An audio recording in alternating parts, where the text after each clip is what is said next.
The Clockmaker and the Time That Dreams.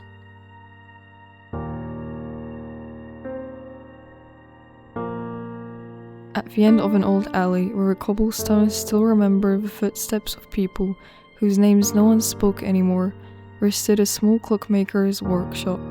No one remembers since when it has been there. Some said it had been there forever.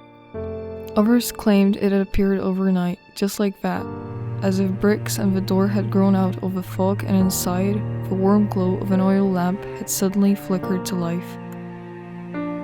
The clockmaker was a quiet man.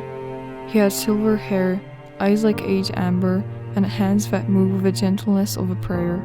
He repaired clocks that had stopped, but also those that ran too fast. He never took money for his work. Instead, he only asked for a memory.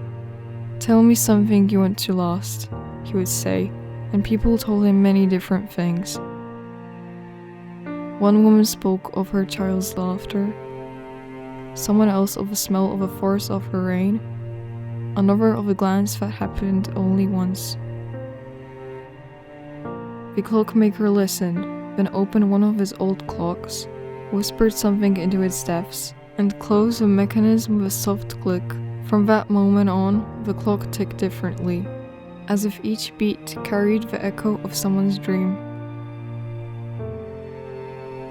One evening, a young woman came to the workshop. Her hair was the color of an autumn leaf, and in her eyes glimmered something unsettling, as though she knew too many endings and too few beginnings.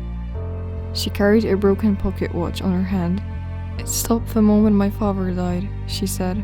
"Since then, time has stood still." The clockmaker took the watch and remained silent for a while. "Perhaps time hasn't stopped," he replied softly. "Perhaps it simply sat down to rest." He unscrewed the mechanism and peered inside. A delicate glow came from inside the watch, as if someone had lit a candle beneath the surface of a metal. The girl stepped back. "It's dreaming," the clockmaker whispered. "Your watch is dreaming of a moment it doesn't want to let go." She hesitated, but when the old man handed her the watch, she touched it without fear. The world trembled. Time shattered into thousands of particles of light. The girl found herself in a garden she had never been before, yet knew every stone, every leaf.